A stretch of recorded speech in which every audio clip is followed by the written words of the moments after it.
Hello students, आज का जो टॉपिक है बच्चों वो है हाइपर कॉन्जुगेशन। और हाइपर कॉन्जुगेशन को स्टार्ट करता हूं मैं। देखिए, हाइपर कॉन्जुगेशन में हम सबसे पहले इसके डेफिनेशन की बात करेंगे। हाइपर कॉन्जुगेशन में होता क्या है कि अनसैचुरेटेड कार्बन के एडजेसेंट वाला कार्बन पे जो हाइड्रोजन होता है, जो CH बॉन्ड होता है, वो CH बॉन्ड का सिग्मा बॉन्ड जो है, वो जो CH बॉन्ड है वो सिग्मा बॉन्ड ही है, वो एडजेसेंट कार्बन के प्योर p ऑर्बिटल के साथ ओवरलैप करता है। ठीक है, ये प्रोसेस ही हाइपर कंजुगेशन है। ठीक है, इससे होता क्या है हाइपर कंजुगेशन से? इससे जो अनसैचुरेटेड कार्बन है वो स्टेबल हो जाता है। ठीक है, तो देखिए आपको यहाँ पे बना होगा फिगर में, मैं दिखा रहा हूँ यहाँ पर कि आप देखिए है क्या कि इनफैक्ट ये कैसे हो रहा है।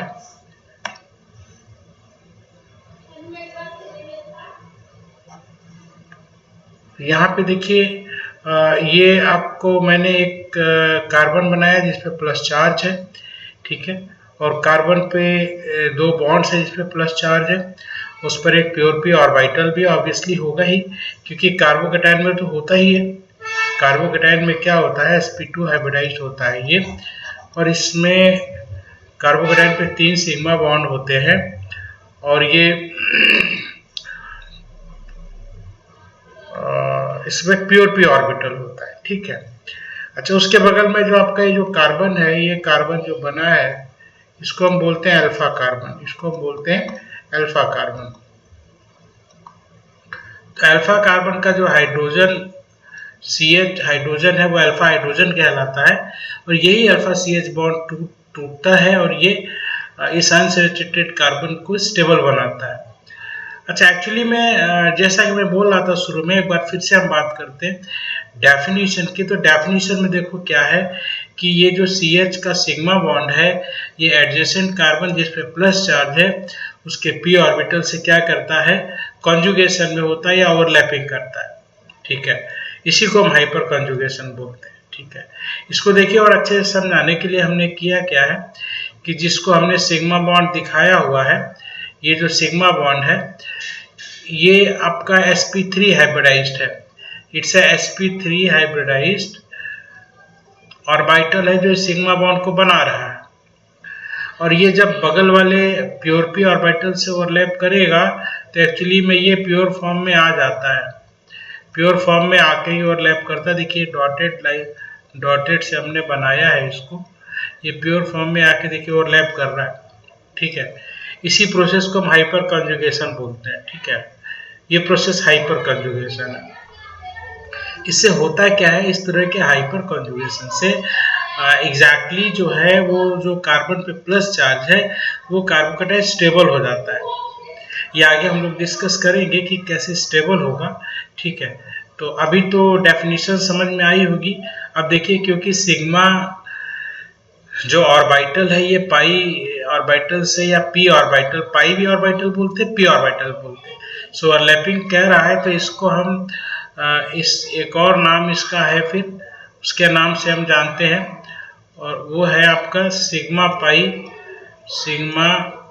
पाई या सिग्मा p कंजुगेशन भी इसको बोला जाता है। ठीक है, कंजुगेशन भी बोला जाता है। ओके, इसको बच्चों, इसको जो डिस्कवर किया था बेकर नाथन ने किया था, तो इसको बेकर नाथन इफेक्ट भी बोलते हैं हम लोग। Baker Nathan effect, NATH, baker Nathan effect भी बोलते हैं इसको। ठीक है, बेकर नाथन इफेक्ट भी इसको बोला जाता है। एंड इसका एक और नाम है, इसको हम बोलते हैं no bond resonance. No bond resonance भी इसका नाम है। ठीक है, और एक नाम तो है हाइपर कंजुगेशन, तो इसके 4-5 तो नाम ही हो गए। देखिए, आपको याद होने चाहिए, ये भी IIT JEE में एक बार फिल इन द ब्लैंक्स में पूछ चुका है कि hyperconjugation is also known as. ठीक है, तो ये हो गया यहाँ पे। तो अब देखिए, इसमें मेनली समझने वाली बात है कि हम हाइपर कंजुगेशन क्यों पढ़ते हैं और इसका क्या यूज है। ठीक है। तो यूज देखिए हम इसमें क्या करते हैं, जो अनसैचुरेटेड स्पीसीज है उसको हम स्टेबलाइज करते हैं, जैसे एल्कीन हो गया, कार्बोकेटायन हो गया, फ्री रेडिकल हो गया, इवन समटाइम्स एल्काइंस के लिए यूज होता है, बट ये यूज नहीं होता है किसके लिए, वो ये यूज नहीं होता है कार्बेनाइंस के लिए यूज नहीं होता है। Okay, so basically it is not utilised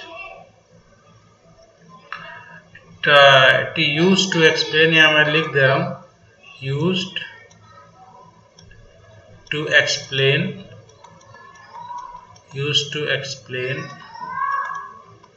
the stability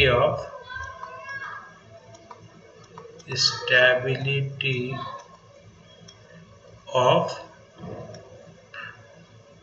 first carbocations. अभी हम लोग करेंगे पूरी केमिस्ट्री में ये काम आएगा। Carbocations, free radicals and third double bond में भी ये काम आता है, और अल्काइंस में भी काम आता है। हालांकि अल्काइंस का कोई ऐसा भी अब में एग्जाम्पल है नहीं सिलेबस में, and you can not use this concept to explain the stability of carbon ions.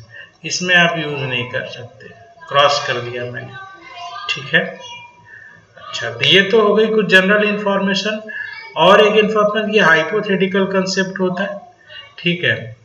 तो कुछ बातें और बच्चों इसमें हम लोग इधर से सीखते हैं, जैसे it's a hypothetical concept, it's a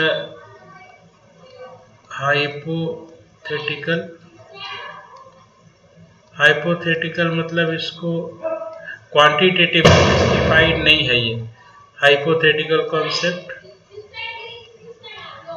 है ये। एंड अगला ये है स्टेबिलिटी ऑफ द स्पीसीज, जो भी हमारा हम स्टेबिलिटी करेंगे, स्टेबिलिटी प्रोपोर्शनल टू होता है number of alpha hydrogen atoms. जितने अल्फा हाइड्रोजन होंगे उतना ही इसकी स्टेबिलिटी आएगी, ठीक है। अल्फा हाइड्रोजन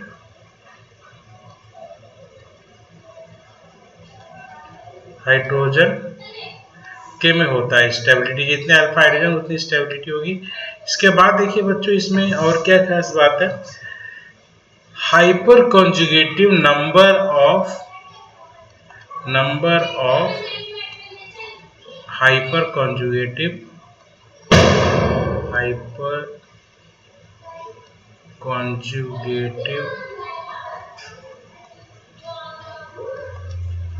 रेजोनेटिंग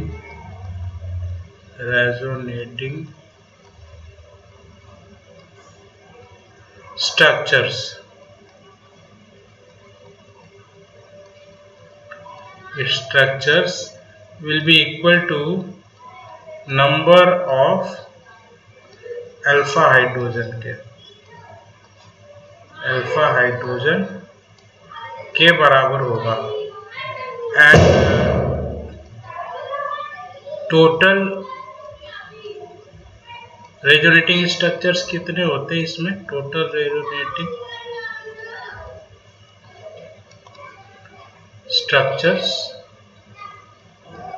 स्ट्रक्चर्स होंगे, वो होंगे अल्फा हाइड्रोजन +1 के बराबर। ये ध्यान रखिएगा, ये बहुत ही इंपॉर्टेंट पॉइंट है। अगर हम खाली हाइपर कॉन्जुगेटिव रेजोनेटिंग स्ट्रक्चर की बात करेंगे बच्चों, तो कितना होगा, वो खाली नंबर ऑफ अल्फा हाइड्रोजन के बराबर होगा। और अगर हम टोटल रेजोनेटिंग स्ट्रक्चर की बात करेंगे तो यहाँ पे क्या होगा, अल्फा हाइड्रोजन +1 हो जाएगा, ठीक है। तो बाकी ये इसके मेन थ्योरेटिकल पॉइंट्स थे, ठीक है, कि ये सब बातें तो हमको याद होनी चाहिए। और हाइपर कॉन्जुगेशन इसका नाम क्यों पड़ा, एक्चुअली नॉर्मली कॉन्जुगेशन में पाई इलेक्ट्रॉन्स पार्टिसिपेट करते हैं, क्योंकि इसमें सिग्मा इलेक्ट्रॉन पार्टिसिपेट कर रहा है, और ये थोड़ा नॉर्मल कॉन्जुगेशन के ऊपर की चीज है, से एडवांस लेवल पे, इसलिए इसको हाइपर कॉन्जुगेशन बोलते हैं बच्चों, ठीक है। तो ये आपका बेसिक्स हो गया। अब इसमें हम लोग थोड़ा सीखते हैं कि मैकेनिज्म क्या है, ये कैसे काम करता है। ठीक है, तो कैसे काम करता है इसके लिए इसको मैं रेड से दिखाता हूँ। देखिए जैसे कैसे काम करता है, मैं एक एग्जांपल ले लेता हूँ। जैसे हमारे पास सब कार्बोकेटाइन का एग्जांपल ले लेता हूँ। स्टेबिलिटी ऑफ कार्बोकेटाइन, इसमें हम देख लेते हैं stabilisation of carbocation.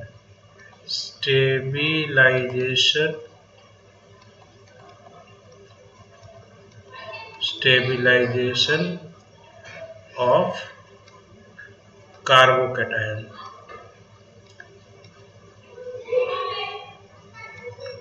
Stabilisation of carbocation कैसे ये एक्सप्लेन करते हैं, इसमें कैसे इसकी मैकेनिज्म काम करती, जरा देखिए। चलिए जैसे ये हमारे पास सपोज करो ये आपका हाइड्रोजन है, अल्फा हाइड्रोजन है 3, ये ऐसे है, और इसके साथ हमारे पास एक कार्बन ऐसा जुड़ा है इस पर प्लस चार्ज है। अभी जो हम लोग जिसकी बात कर रहे थे, ठीक है, तो देखिए इसके ये 2 बॉन्ड्स हैं, ठीक है, बाकी ये बीच में इसका बॉन्ड बना है सिग्मा, ठीक है। अब देखो होगा क्या इसमें, हम इसमें पहले इस बॉन्ड को CH बॉन्ड को ऐसे ब्रेक करेंगे, ऐसे ब्रेक करेंगे तो क्या होगा, कार्बन पे माइनस आएगा और दूसरे कार्बन का जो प्लस है वो मिल करके क्या करेगा, वो डबल बॉन्ड बना देगा यहाँ पर। तो देखिए ये बन जाएगा डबल बॉन्ड, और ये H प्लस यहाँ पर आप देखिए यहाँ पे है। ध्यान रखिए ये H प्लस कहीं जाता नहीं है, ये H प्लस यही रहेगा, ठीक है। अभी तक कोई हमारे पास ऐसा एक्सपेरिमेंट नहीं है जो ये हमको बताए कि H प्लस कहीं मूव करके कहीं और कंबाइन करता है, बताया ना, हाइपोथेटिकल। अच्छा अब देखिए ये क्या हो गया कि जिस कार्बन पे प्लस था वो कार्बन आपका अब डबल बॉन्ड में कन्वर्ट हो गया, ठीक है भाई। तो पहले ज़्यादा स्टेबल हो गया ना, एटलीस्ट अब इसका ऑक्टेट पूरा है, ठीक है, ऑक्टेट पूरा है तो पहले से ज़्यादा बेटर है। फिर पहले तो क्या था, इसके पास 6 इलेक्ट्रॉन ही थे, अब क्या हो गया इसके पास 8 इलेक्ट्रॉन हो गए, यानी इसका ऑक्टेट पूरा हो गया है। तो यहाँ से देखिए अब इसके बाद क्या होगा, इसके बाद जो अगला स्ट्रक्चर बनेगा उसमें हम डबल साइडेड एरो लगाएंगे, ध्यान रखिए, क्योंकि ये रेजोनेटिंग स्ट्रक्चर है। अच्छा अगले में क्या होगा, ये जो हाइड्रोजन पहले अलग हुआ था वो कंबाइन कर जाएगा, उसको जोड़ दीजिए, ठीक है, उसको हम जोड़ देते हैं,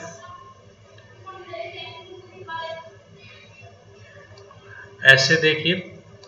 अब दूसरा हाइड्रोजन वही काम करेगा, यानी काम अभी भी वही हुआ, लेकिन अब इसमें दूसरा हाइड्रोजन पार्टिसिपेट कर रहा है, देखिए यहाँ से, और अभी भी डबल बॉन्ड मेंटेन है, ऐसे देखिए।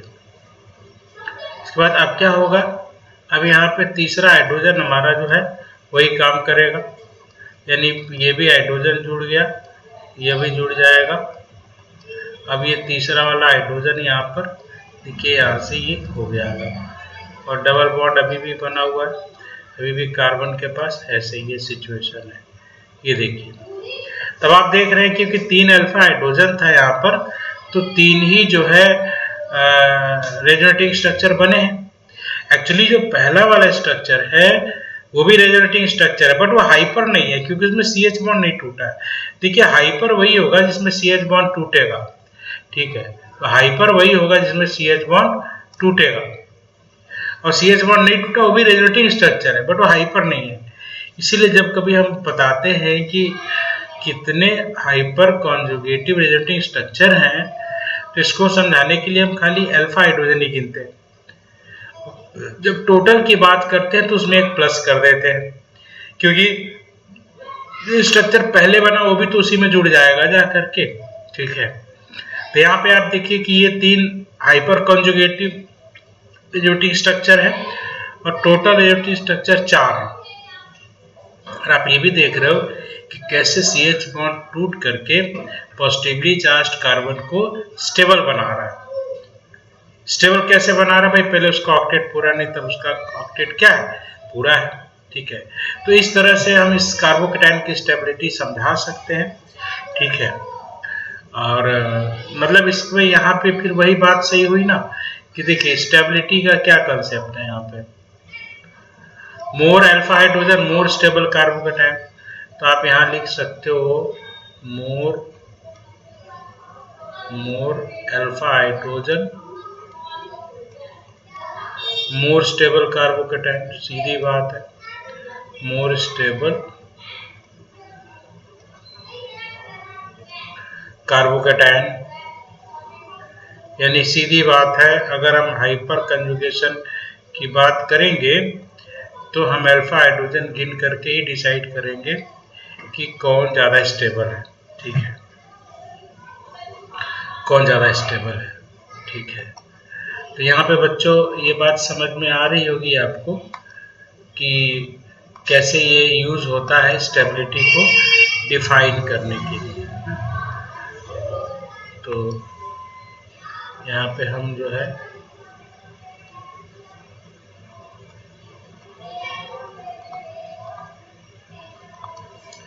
ऐसे हो गया हमारा। ठीक है, मोर स्टेबल कार्बोकेटायन।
तो ये बच्चों एक इसका सेक्शन कंप्लीट हुआ और हम अगले पेज पे ये देखेंगे कि इसको फ्री रेडिकल एंड एल्कीज में हम कैसे अप्लाई करेंगे।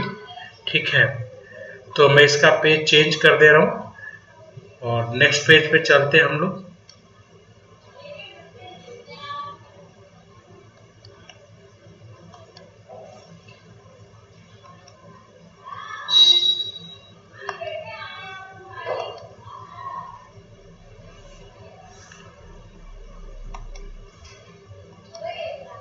चलिए, तो अब इस पे हम ये देखते हैं बच्चों की दूसरा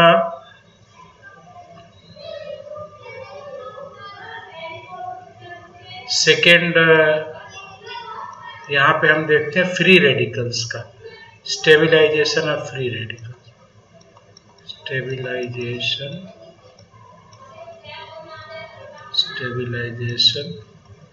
ऑफ फ्री रेडिकल्स।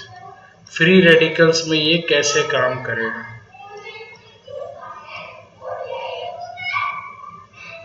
ठीक है, तो देखो फ्री रेडिकल्स में भी वैसा ही सिमिलर एग्जांपल ले लिया हमने। जस्ट ए मिनट, यहाँ पे आप बस क्या करना है, प्लस की जगह फ्री रेडिकल ले लीजिए। ये देखिए हाइड्रोजी आपके पास ये आ गया और यहाँ पर फ्री रेडिकल ले। बस फर्क क्या है, फ्री रेडिकल में ये फ्री रेडिकल में टूटेगा। ठीक है, तो यहाँ पर हम यहाँ पे हमने जैसे एक बॉन्ड तोड़ा तो ये फ्री रेडिकल अलग होगा और कहने का मतलब ये वाला जो बॉन्ड है वो होमोलिटिक वे में टूटेगा, हाइड्रोलिटिक नहीं टूटेगा। तो हाइड्रोजन फ्री रेडिकल अलग हो गया और जो कार्बन पे फ्री रेडिकल आएगा उसने क्या किया, बॉन्ड बना लिया फ्री रेडिकल वाले कार्बन से। ठीक है, उसके बाद देखिए क्या होगा, यहाँ पर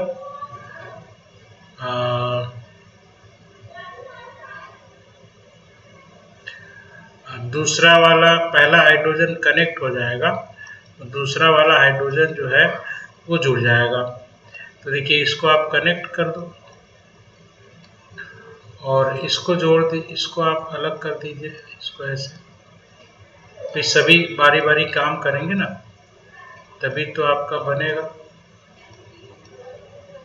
ठीक है, इसके बाद आप यहाँ पे कर लो, यहाँ पे पहले दोनों हाइड्रोजन जोड़ लीजिए ऐसे, और ये यहाँ पर जुड़ जाएगा ऐसे। देखिए, तो यहाँ पर भी देखिए 3 ही स्ट्रक्चर बने, क्योंकि 3 ही अल्फा हाइड्रोजन थे।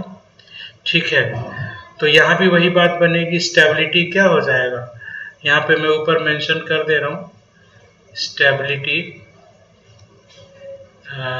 मोर alpha hydrogen more stability, more alpha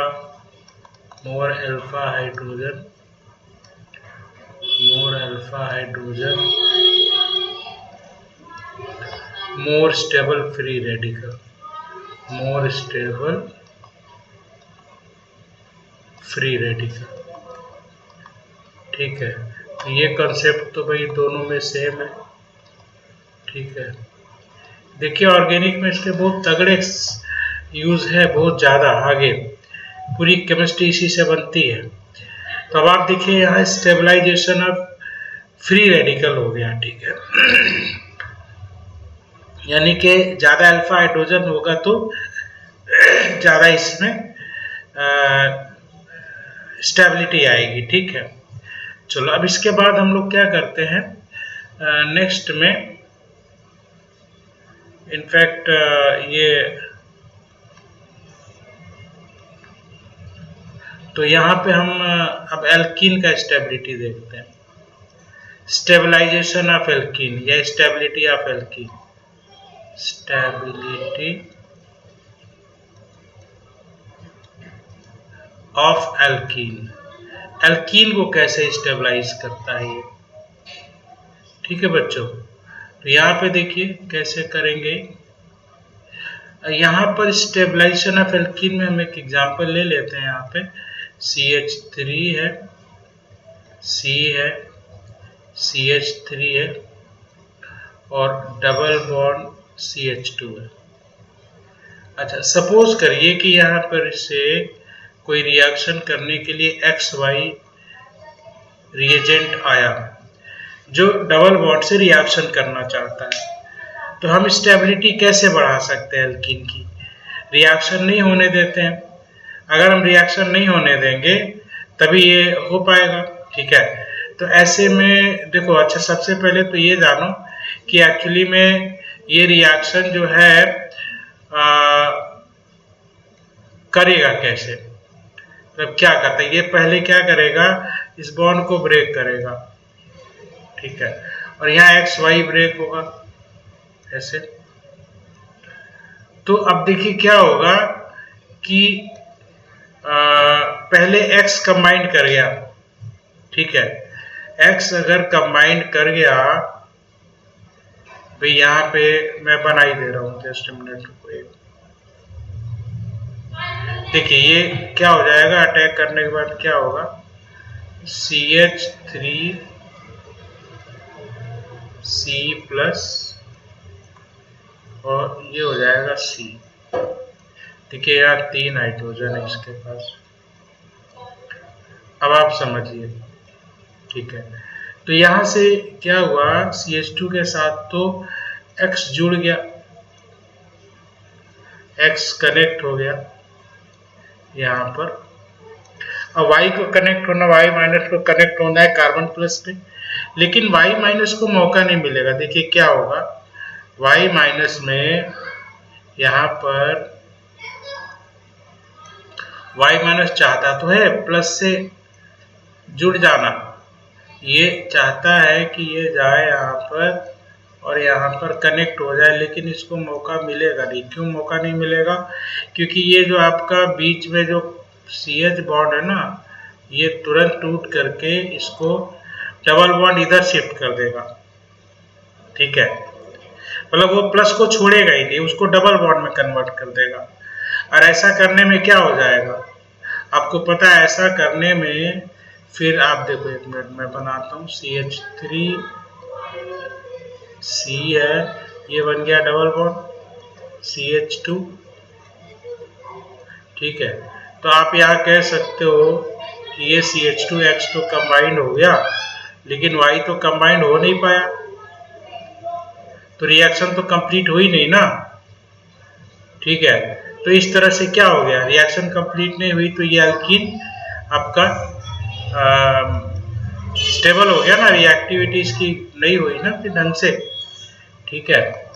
तब आप देखो यहाँ पर ये डबल बॉन्ड बन गया था ऐसे। आप ये भी कह सकते हो कि हाइपर कॉन्जुगेशन की वजह से डबल बॉन्ड ने अपनी पोजीशन बदल ली, तो एक्स वाई तो यही सोच के आया था ना भाई डबल बॉन्ड यहाँ पे होगा, वो डबल बॉन्ड की पोजीशन ही चेंज हो गई तो रिएक्शन नहीं हो पाएगी, रिएक्शन नहीं होगी तो क्या होगा, स्टेबल हो जाएगा एल्कीन, ठीक है। अच्छा, ये तो बात तब हुई जब ये एल्कीन आयनिक वे में रिएक्शन करे, लेकिन फ्री रेडिकल में रिएक्शन करेगा तो फिर ऊपर वाली फ्री रेडिकल की स्टेबिलिटी यूज करेगा। उसमें जो फ्री रेडिकल मान लो फ्री रेडिकल वे में करता है तो कार्बन प्लस की जगह जो फ्री रेडिकल आएगा वो फ्री रेडिकल स्टेबलाइज हो जाएगा, वो डबल बॉन्ड में कन्वर्ट हो जाएगा, मतलब कहने का है वो कि रिएक्शन होने नहीं देगा। अच्छा, ये कौन नहीं करने दे रहा है, ये अल्फा हाइड्रोजन, हाइपर कंजुगेशन, इसी को तो बोलते हैं हाइपर कंजुगेशन। देखो यहाँ पे हाइपर कंजुगेशन है ये, ठीक है। तो यहाँ पे हाइपर कंजुगेशन, यहाँ पे आप यहाँ पे जो टिक किया मैंने देख सकते हो यहाँ पे, ठीक है। तो अब आप देखो यहाँ पे 3 अल्फा हाइड्रोजन है भाई, 3 अल्फा हाइड्रोजन और देखो है यहाँ पे, कहाँ पे है, देखिए यहाँ पर ये भी अल्फा है और ये भी अल्फा है, ये अल्फा है, ये भी अल्फा है,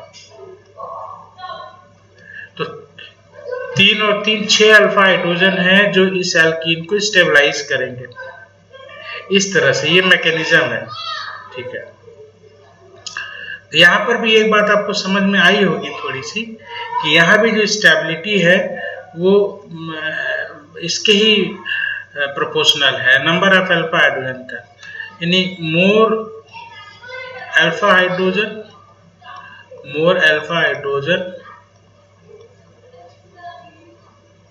मोर alpha hydrogen, more stability, more stability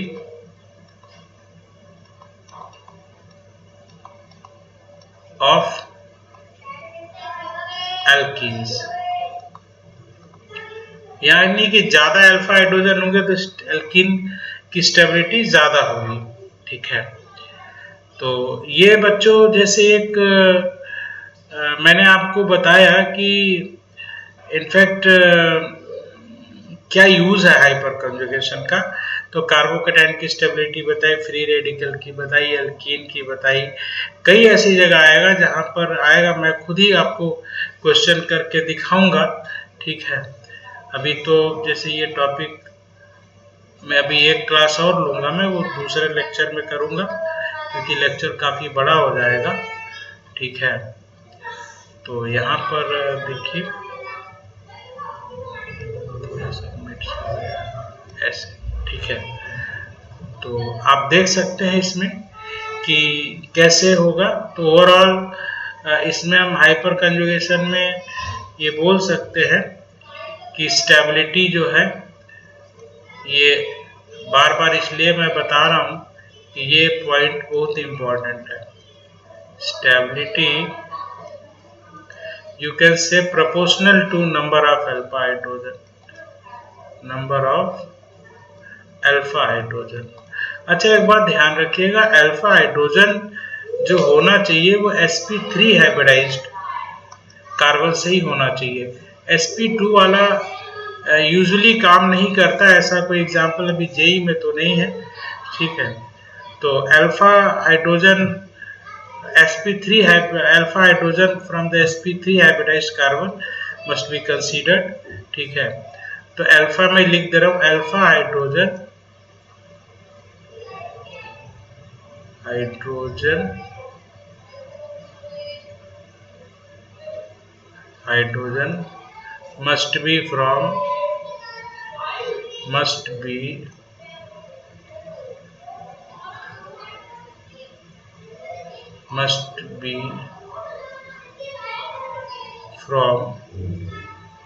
must be from sp3 hybridized carbon, sp3 hybridized